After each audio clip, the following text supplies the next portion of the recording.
In this video, I've got 3 tips that I'm going to share that I observed from a sales presentation here in Vietnam. If you look behind me, you'll see the ocean. I'm actually in Vietnam this week.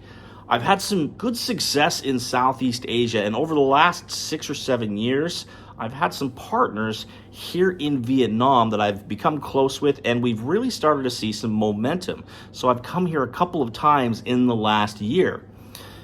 Now this week, I have the opportunity to attend a sales pitch, if you will, and participate in that, where my partners were presenting to some prospective clients who were in town for a conference. This was an important sales pitch, millions of potential dollars on the line. And some of the greetings were done in English, but the vast majority of this presentation was in Vietnamese. So I had to listen close. I don't speak Vietnamese, but I do know the industry, I do know the product, so I was able to follow along with the slides and understand about 50% of what was going on. And a few things I observed that I thought were just fantastic, and I've got some great partners here. One of them was educated in the United States. They both have a lot of business background, so I've had a lot of trust in these guys, and I gained even more respect listening to their presentation and watching it play out.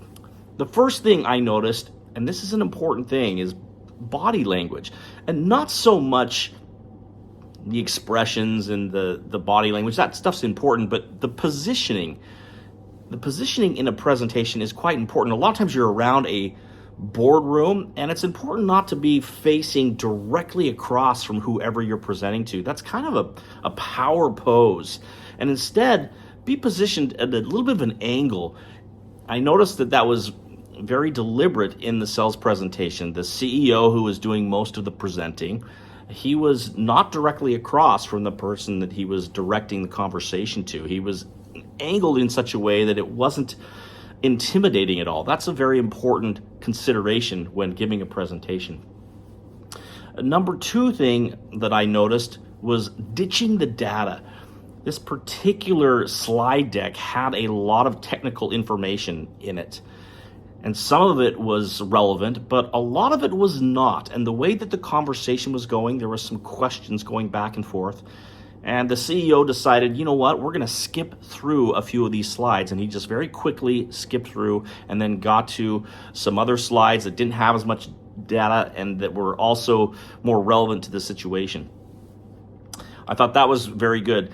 Too much data can really kill a presentation, can really kill the momentum.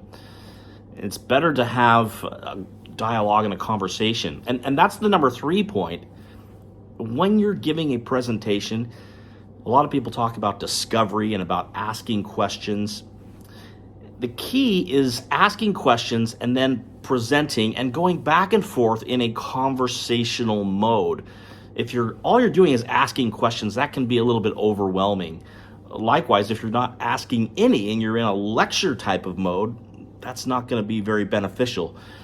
Really what works best is if you can have that conversational mode, asking questions back and forth, and that is going to be the most impactful. So there you have it, 3 quick sales tips on how to present that I observed this week in Vietnam. See if you can incorporate these into your own sales presentations.